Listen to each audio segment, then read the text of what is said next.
What up? Welcome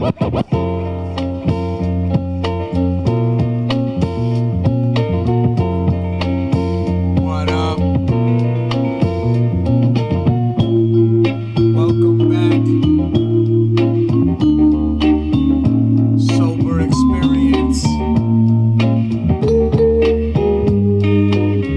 Vibe out.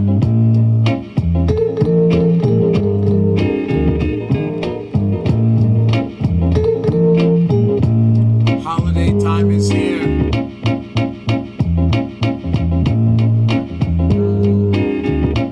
Feeling good.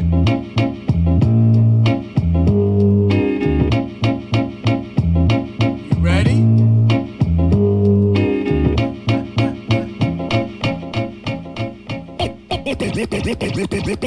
Big L, rest in peace. Rest in peace. Do you wanna mess with this? One of the best yet. We've got it. You can feel the realness in this business of rap. Go ahead. Fresh out the gate again, time to raise the stakes again. Fatten my plate again. Y'all cats know we always play to win. G-A-N-G to the start, son. Took the shit too far, son. Haters took the shit too far, son. Hope you guys are doing great. Okay, yeah, sober experience. You know the deal. It's wintertime, man. This is like, you know, in our life, this is like, you know, what do you call it? These old school recovery guys used to call it like, oh, triple witching, where it was like Thanksgiving, Christmas, and New Year's. This is like relapse season on fucking everything. You know what I mean? Relapse season on everything. And what I'm saying is, yeah, man, wintertime, New York City. Yeah, it's starting to get cold out, man, which is nice. I love that. You know, and it's like hip hop season for me.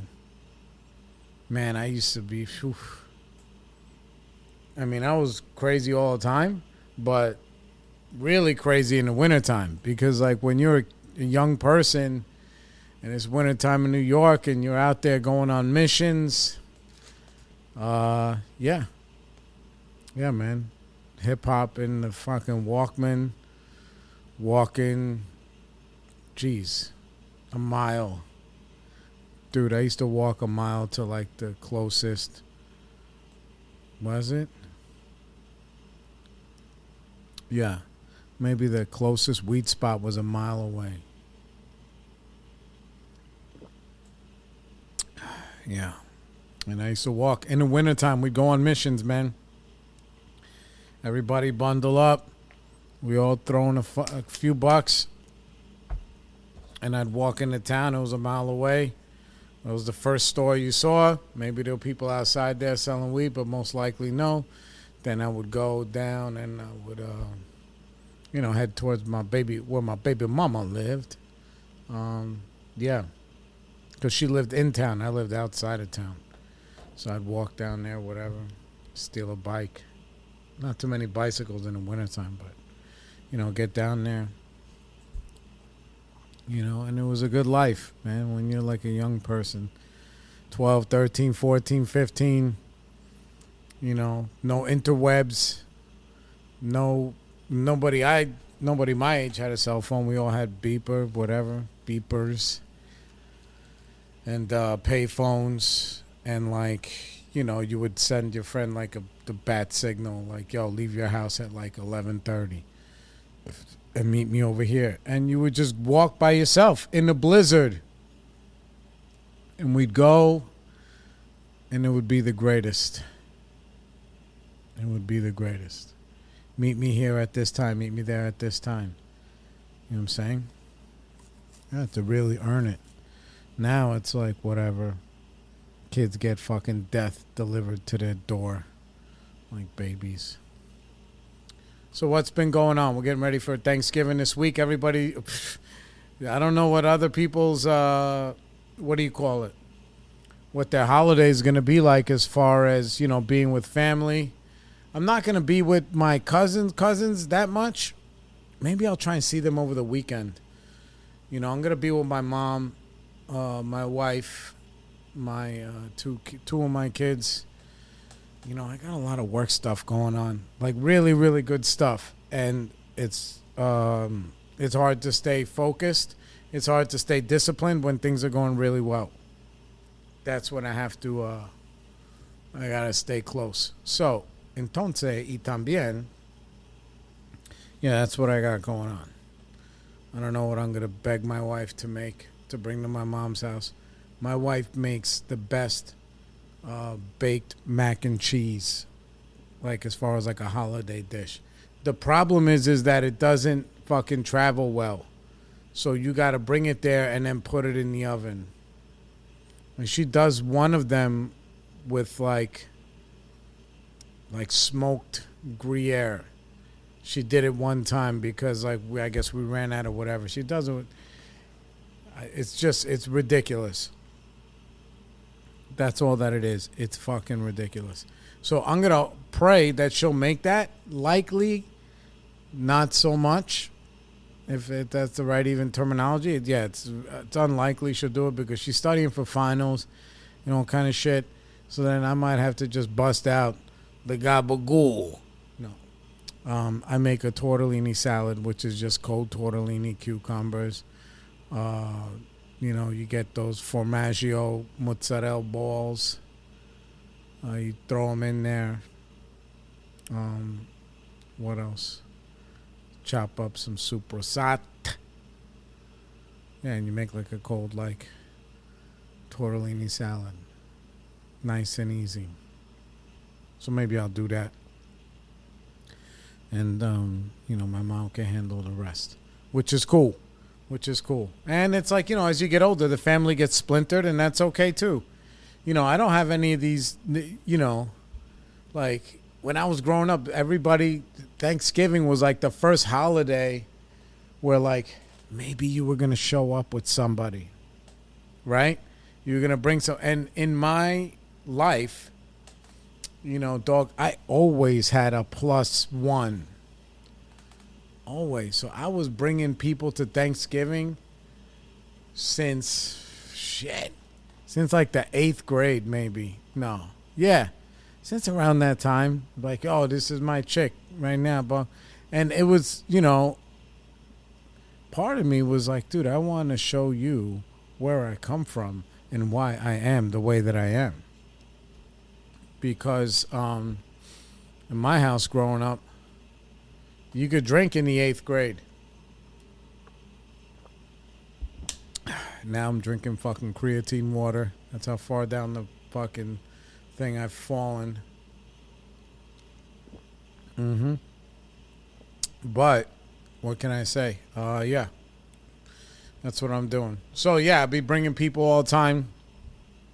You know, go here, you know, have somebody come for dinner. Go there for, go somewhere else for, like, dessert. You know, there was always alcohol. I would just be obliterated the whole time.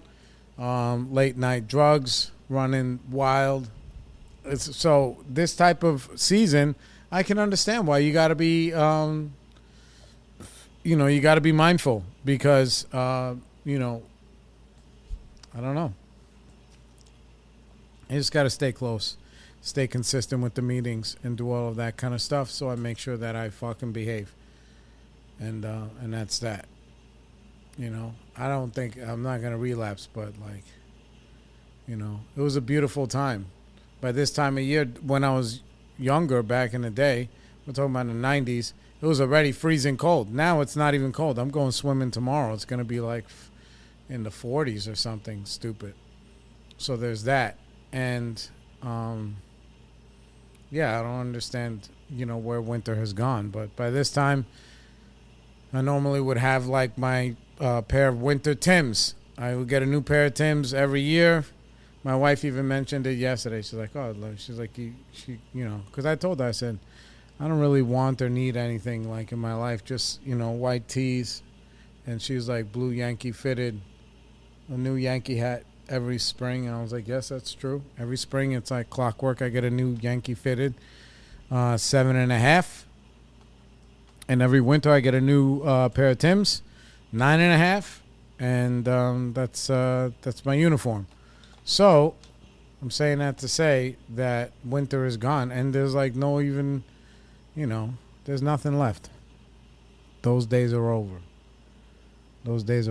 So, but my home was never, during the holiday time, it was never like beefing time.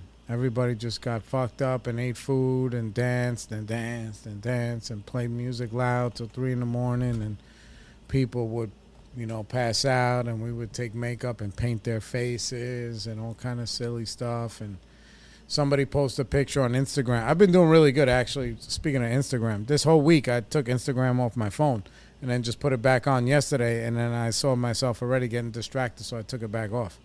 But what I'm saying is that, that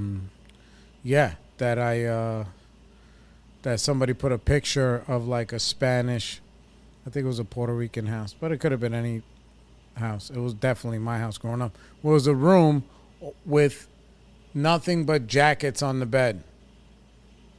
That's the way it was. It was like 40 jackets, 50 coats on the bed. It was like the coat room.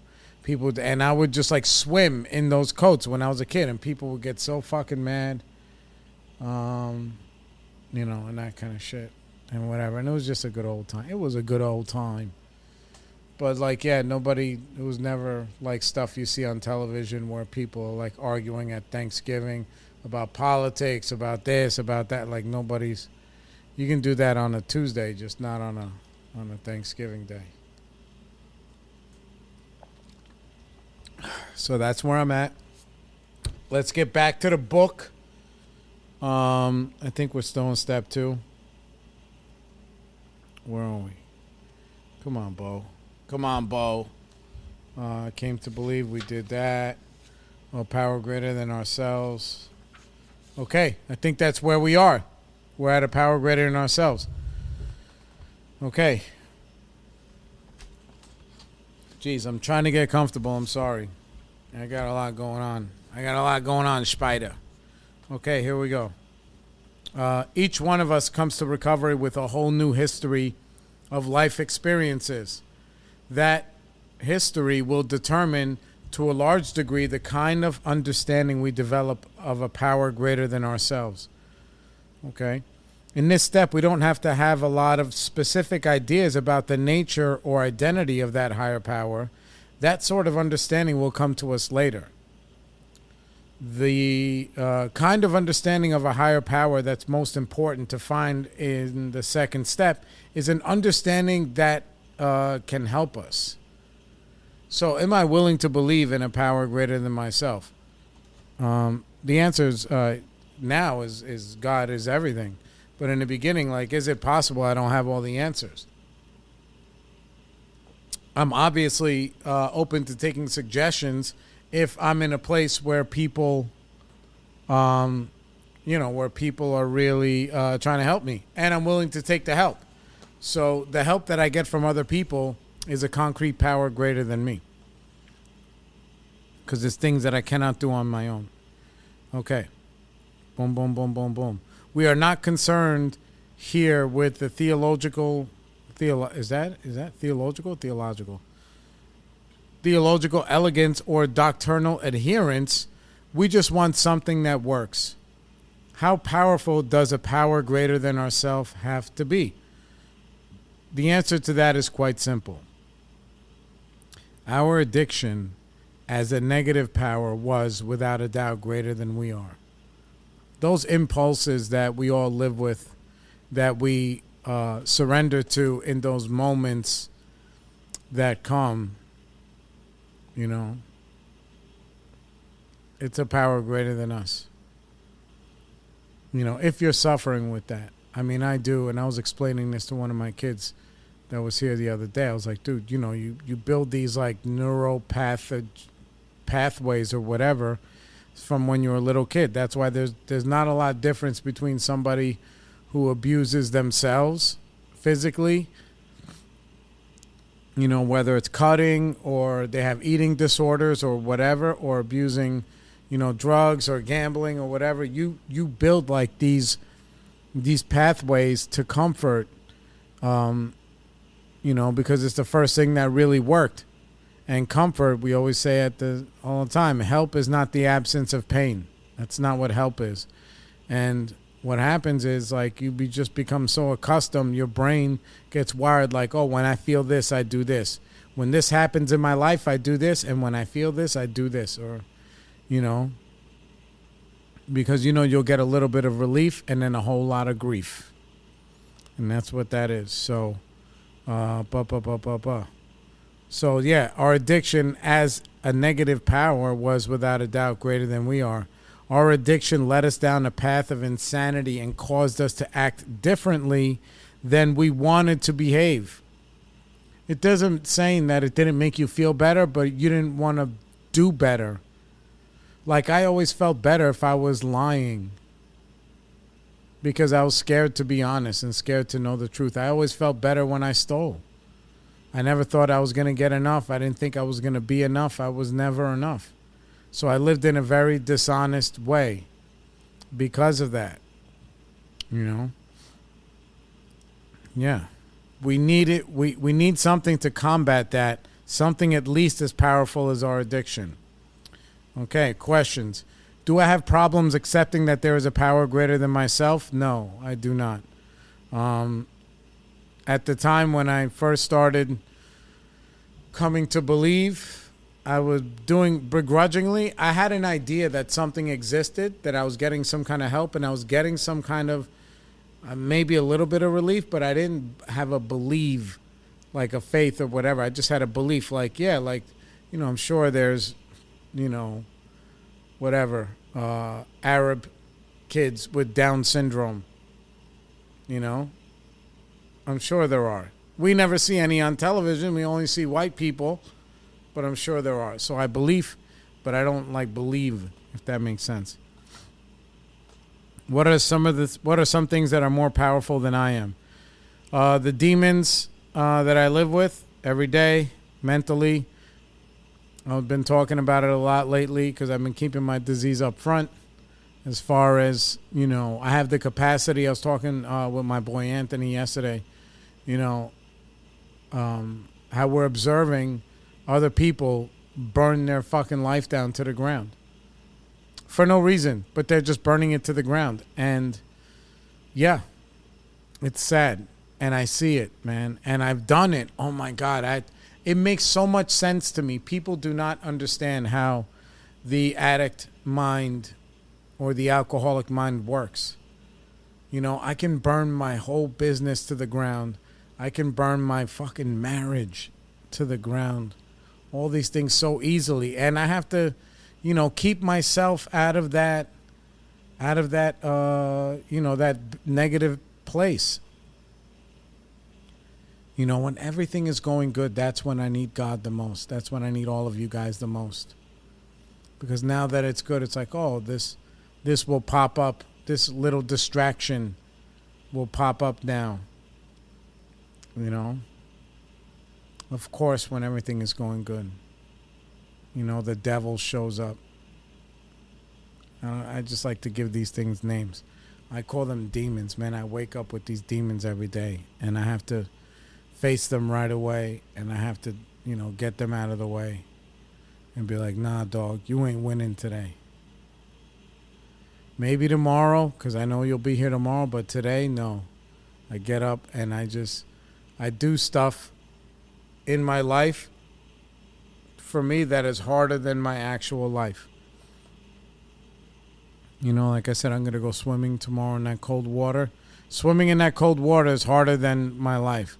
So that means when I have to answer emails and do all this other shit that I don't want to do, like very responsible, beautiful things that like, oh, we want to do this with you. We want to offer you this opportunity. You want to make this kind of money. You want to do this, that, and the third. Like all those things that I'll ignore. You know, because for the same reason, like I'm scared that one day I'll be found out.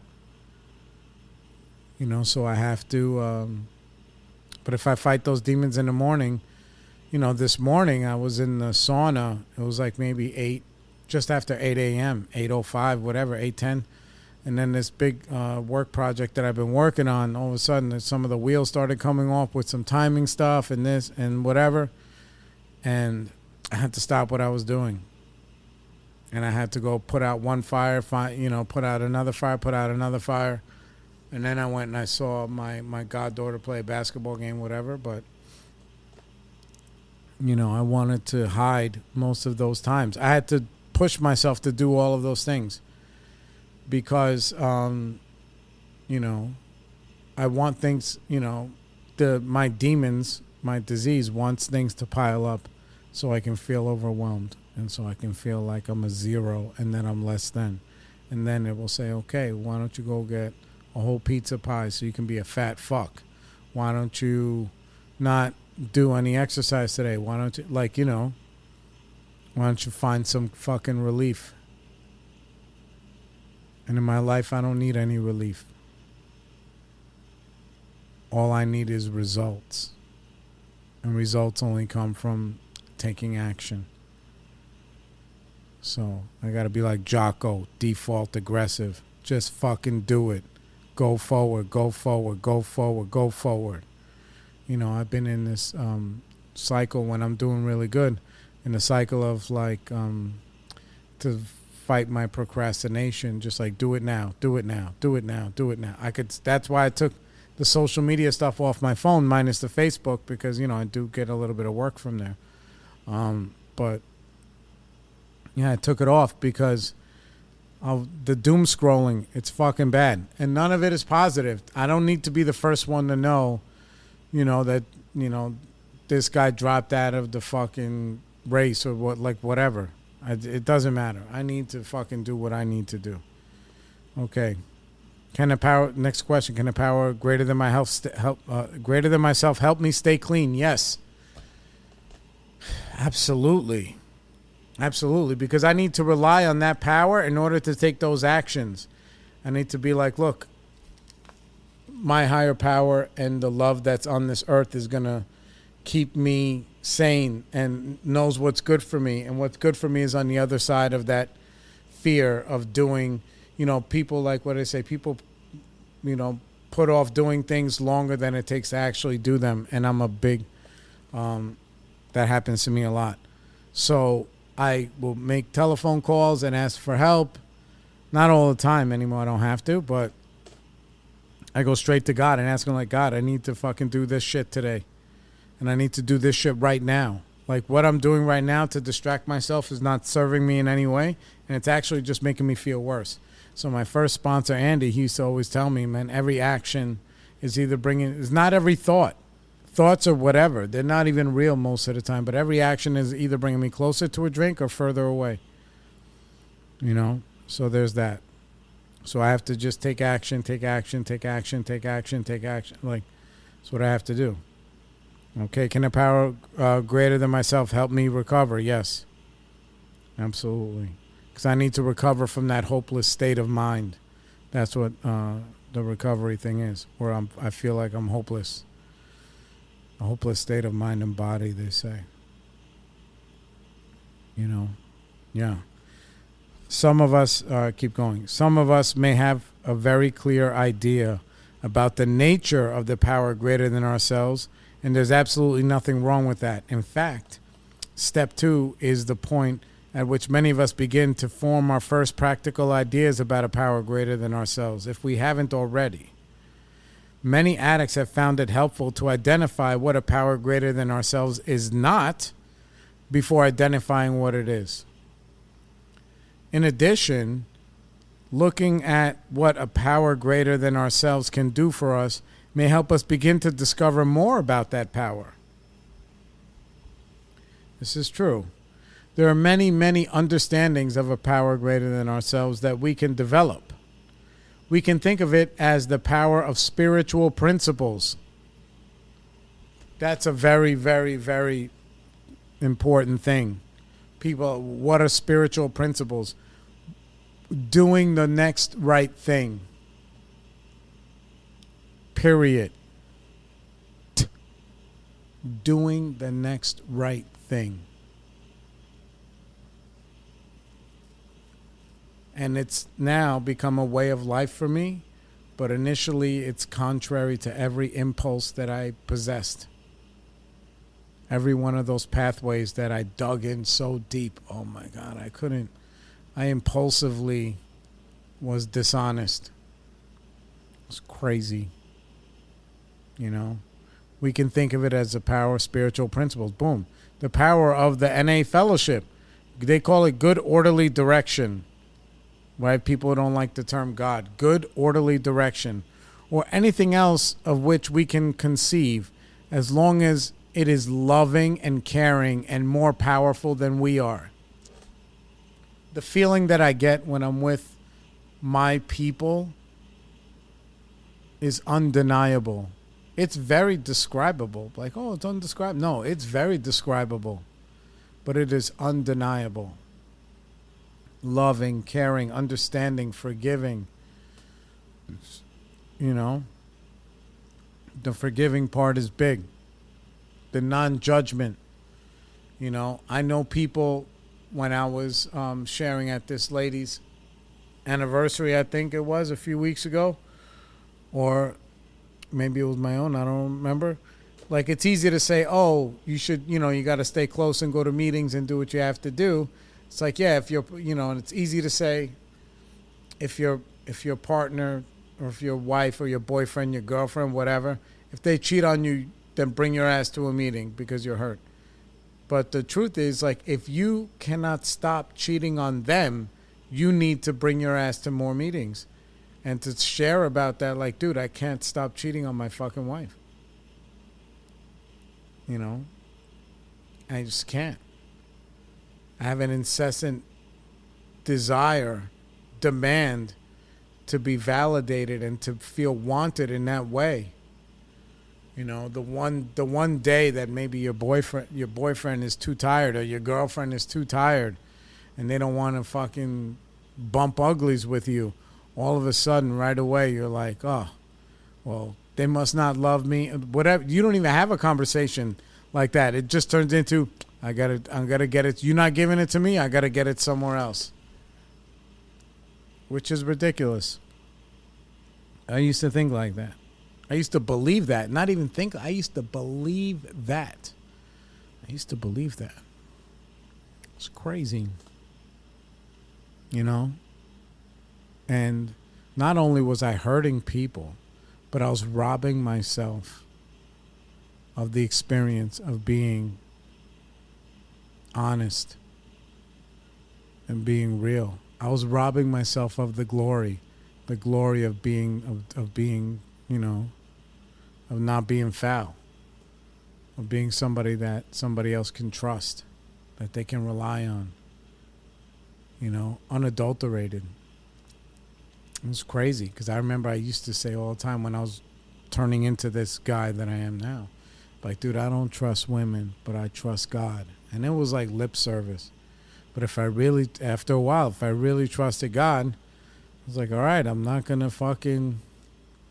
It was a slow process to stop stealing or stop whatever I was doing, you know, at the time when I'm a young person. And I have 3 or 4 girlfriends at a time until I find one that I could fucking abuse. And I would just stick with that one for a few months and then get another, you know, yeah. Just that cycle of ego. I need more. And not even that I need more and I am more. I am more than them. Meanwhile, I had no self-control. And they were, you know, they were ahead of me in that game, I guess. It's crazy. Yeah, it's a good orderly direction. Say boom, boom, boom. Okay, as a matter of fact, we don't have to have any understanding at all of a power greater than ourselves to be able to use that power to stay clean and seek recovery. It means you don't have to understand everything that's going to happen, but if you don't pick up and you don't scratch that itch, whatever that itch is, I get closer to God doing that by just fucking being good to myself. I get closer. And it's amazing. Here are the questions. What evidence do I have that a higher power is working in my life? Brother, when I cannot again scratch those itches, when I cannot ring those bells, when I have a good day. I just need to have good days, and the good days turn into a good life. And I don't have to be on the beam 100% of the time. I don't have to be, but I have to. Most of the time I have to be. I really have to be, and I really need a connection in order to make that happen. In the beginning, everybody was babysitting me, and that was a long time ago. But now, I just have people floating around to keep me on track, because I'm a sick person. And I'm not saying that in some self-deprecating way. Please feel bad for me. Oh, you don't understand.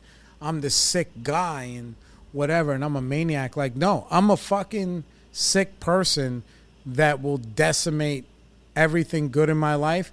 And guess what? It's not funny. It is not funny. That is the way that I'm wired. I don't know how. I haven't really participated in that stuff to a great degree in a very, very long time. But I know that it's there because periodically I get a little whisper in my ear. Oh, you got some free time? How about this?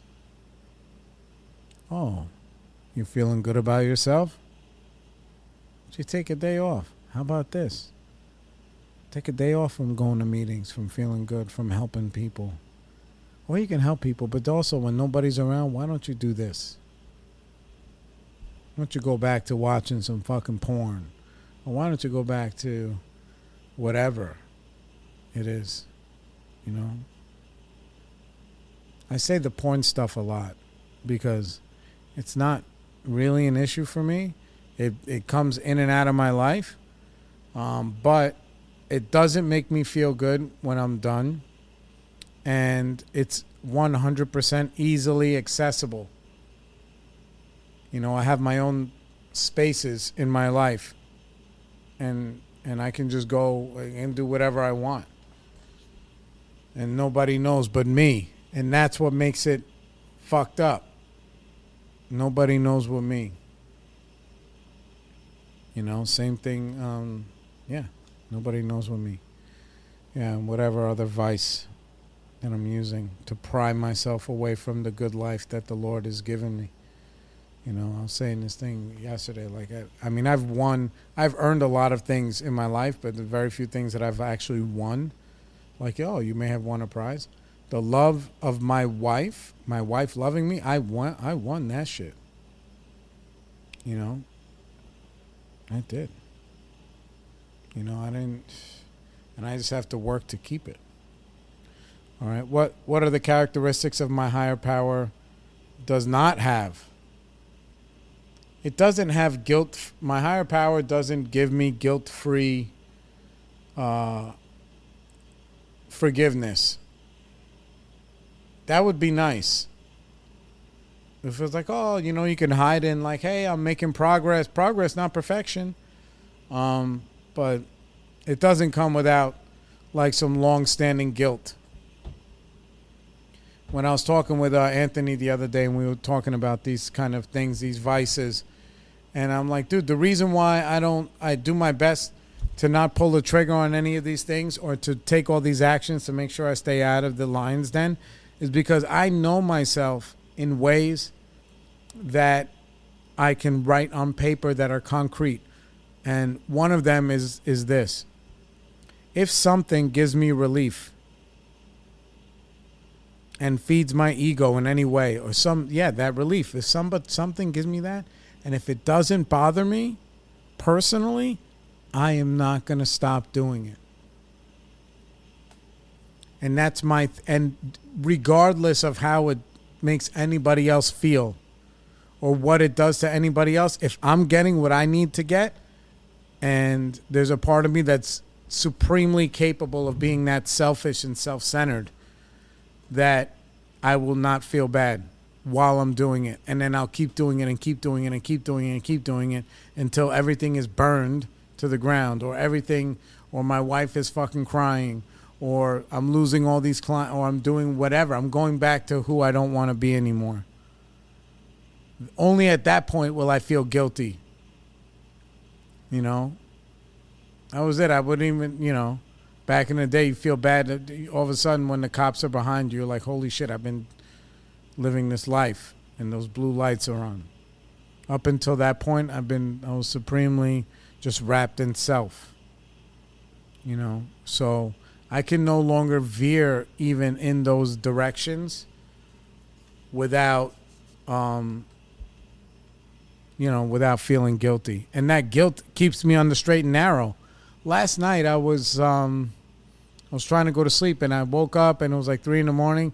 And I don't know, because I've been, sometimes been listening to CBS FM to try and keep me in a good mood. But man, that the No Doubt record came on. The Don't Speak, I know what you're thinking, like that thing. Dude, I can go down a rabbit hole of breakup and bad fucking songs just because I want to feel fucking bad. And I want to be reminded of every time I made my wife cry. And when I heard that song was on loop in my head at 3 a.m. this morning. And I just had a beautiful evening with my wife. A beautiful one. And that thing was like just reminding me of, when we first started dating, and we'd get into these arguments, and I would say shit or I would do something. One time I broke up with her. I just did, And she was fucking crying on the bed. And I think about that now, and it fucking hurts me so bad. Yeah. After an argument or after whatever, I was like, nah, I can't, this ain't it. I can't do it. And I was like swimming away. Bro, she was devastated. And she was crying, and I was just like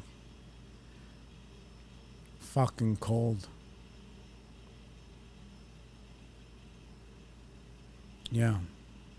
And so that song was playing, and it was reminding me of that day. And I was like, I can't even share that kind of memory with her unless I want to ruin fucking 2 days of my life. So I share it with yous. But that's the shit that I remember all the time, to be grateful anytime I'm thinking of looking down on her. Not on purpose, but just because of my natural inclination to look down on everybody when I'm not God-centered and spiritually fit.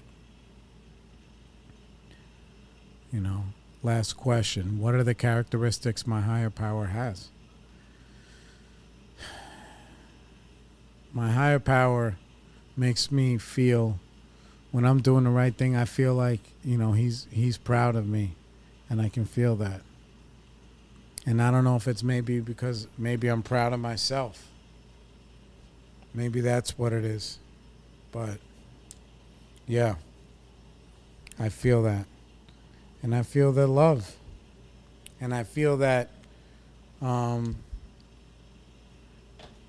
have trust and I have faith in him. I do. But I built it over a long period of time. And I built it on plenty of stories like I just told about my wife.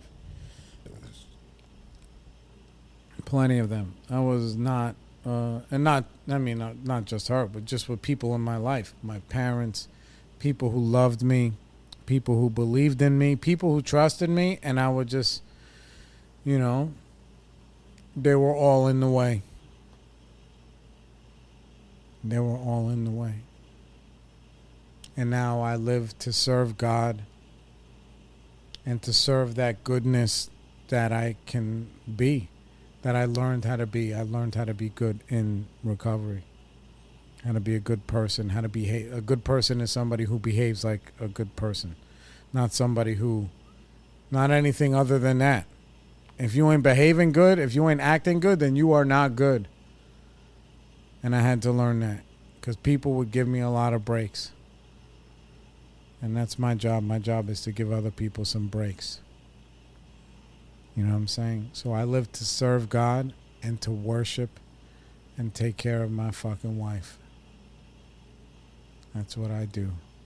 I live for that. She could have it all. It doesn't matter to me. I would give her everything. You know? Like I said, just white tees, blue Yankee fitted, new pair of boots every year. You know? But I do. I mean, a couple of things. I mean, look. My cigars. Time to go to the gym. Time to go to meetings. And what else? That's it. Yeah. But I'm thinking about getting another car. But I got to do a couple of other things first before I get another car. Another old school car. I'm thinking of a Mercedes-Benz 560. You know, the old ones from the 90s, early 90s. Or maybe a late 80s model BMW 635, the shark nose shit. I just got to find a place to park it. You know? So, next time we speak, it's going to be after gobble till you wobble. So, like and subscribe on all podcast platforms. Share with all your friends. I believe, I'm just going to say it, I think there's an Alcathon over at Greenwood, 367 20th Street, for Thanksgiving. So that will be cool. And I might jump over there in the morning, but I'm going to finish doing what I got to do here. I love you guys, and see you on the flip side. Peace.